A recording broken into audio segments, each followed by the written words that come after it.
But we saw this weekend a lot of, man, once there's a runner on first base, it's like he steals second in one pitch and steals third in one pitch. It's so hard for the catcher to actually throw the runners out. So working on pickoffs at second base and how to keep that runner close when he's over there. So we have a couple of different things that we're going to show you today that can keep that run a little bit closer so he doesn't just take third. Now, it takes a lot of practice. Some of them are timing plays with the middle infielders and the pitcher. Others are just kind of decoy moves, just for the pitchers just to flash a couple moves to show the runner on second that, hey, I got something up my sleeve, so maybe that'll keep him a little bit closer. Because if you don't show any moves, that coach is just going straight steal, straight steal, straight steal, straight steal, and you're just gonna, one pass ball or one ground ball, and the guy just went from first all the way around to third, and he scores on one ground ball, and you're like, what the heck? Like, we can't stop this. So we're gonna show you a couple things.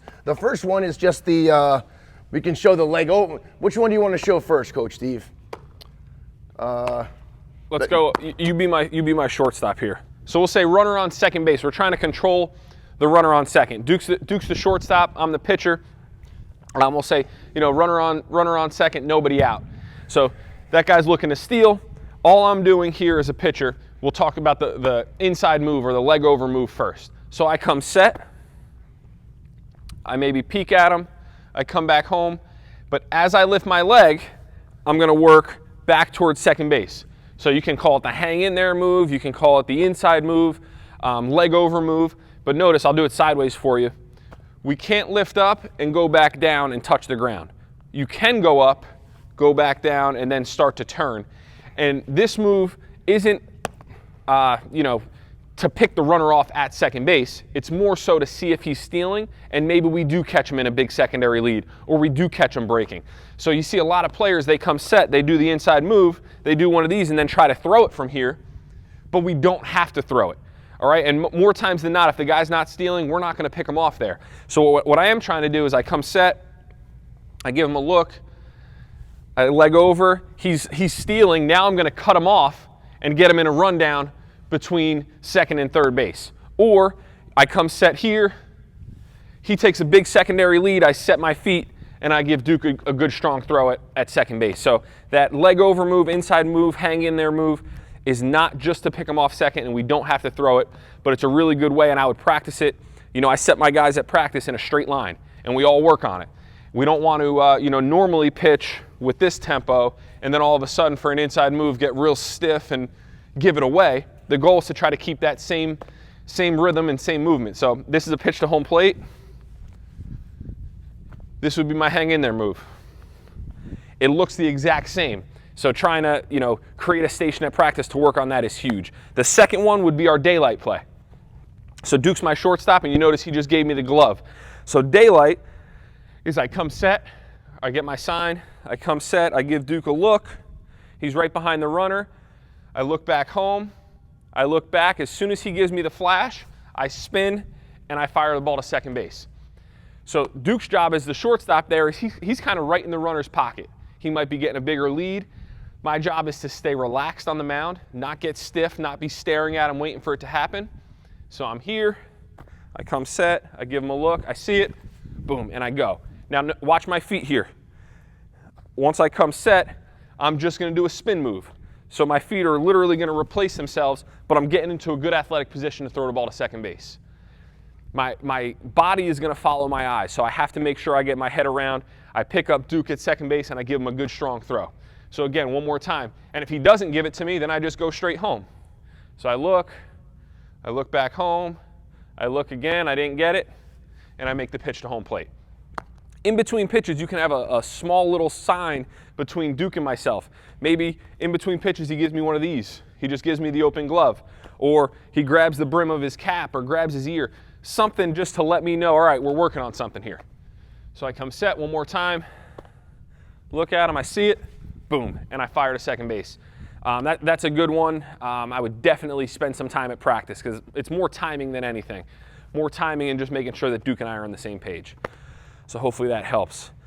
You want to talk about the A, B, and C move to first? Yeah.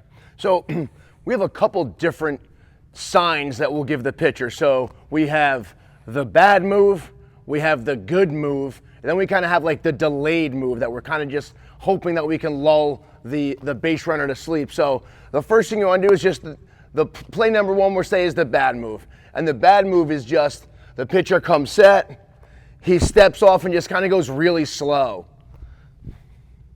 Just to get the runner to go back, he'll come set, take his time, go slow, and kind of think that, oh, that's the only move that he has. If it's a lefty, it's the same thing. He kind of would just go, just stare right at him, lift up, and just kind of come over. Or the lefty might just step off and just kind of come over. That's play number one. Play number two is, this is our good move. Our good move is when I come set and I pop my feet, boom, and I snap throw the ball. So it's my good move. So this one is the one that they saw. And then the other one is, and I'm popping my feet. For the lefty, it would be, instead of just coming up looking at you and you can tell this looks like a pickoff, instead for the lefty, it's gonna look more like this. So that's his good move. Or the lefty might look home, lift, look, and then turn back and boom. That's another good move. And then the third one is just kind of, it's a hold. It's a 3-second hold. I'll come set, 1001, 1002, 1003, and I'll pick. And it kind of just gets that guy, you'll kind of see if he's getting antsy and going more towards second or what is he doing, so it'll kind of tell what he's gonna do. And then we have our slide step. Our play number four is just he comes set and just goes right into his pitch. So we know he's stealing. We tried doing this one, boom. We can tell he's going, he just barely got back. Well, now when I come set, boom, I'm going right to the plate, giving my catcher a good chance to pick that runner off. But those are some really good ways to slow down the runners and do those sort of things. Now, this is what happened in our game yesterday on Sunday, which was crazy. Runner on third. You tell me what you think this is, balk or no balk. All right, runner on third. 2 innings before that, when the team had a guy on third, they suicide squeezed, and the guy forgot to bunt, so he pulled it back. The kid went home. Thank gosh, the ball got by the catcher, and he scored. The next guy from second came to third. They suicide squeezed. So now it's a tie ball game. Last inning, I see the runner on third, and I call a pickoff to third. So here's the pitcher. We have the pickoff. He comes set. Boom. Right when my pitcher lifted his leg up, the runner took off because it's a suicide squeeze. Boom. He takes off. My pitcher faked. All of a sudden put his foot down, gunned it home, got him out. The other coach was screaming, balk, balk. You can't fake the third. But that's true. If the runner did not steal, you can't fake to third. There's no fake. It's like a lefty can't fake a pick to first base unless he steps off. He can't not throw the ball. Righties can't not throw the ball and fake. It's a balk. But when the runner's stealing, you now can fake because you're making a play on the actual runner. Now, if we didn't have a pickoff on and it looked more like this, and all of a sudden, and now he slams in a break, he was going home, and now all of a sudden he stops and then goes, that's a different story. But it was kind of crazy, and it was, thank gosh we got that, the umpires got that right. It was not a balk. We kept playing. We ended up winning in extra innings. It was an awesome game. But just for you guys out there, you coaches out there that are wondering, with that situation, the same thing happens with a runner on second. If he's stealing, you can always put your foot down, really. But that was a situation more when he actually picked straight to third. So those are some good ways to hold runners on. You can hold runners on third base, just like a lefty would lift his leg up. We have a lot of plays where, we'll just lift up and pick to third just to kind of keep that guy close. And again, some of these are very basic, but it tells the other coach and the runners that, hey, something might be on. These guys got something going on. Even if you just step off the rubber a couple times and you just kind of look at the guy at second base, you step off and look at him, it'll kind of keep him closer.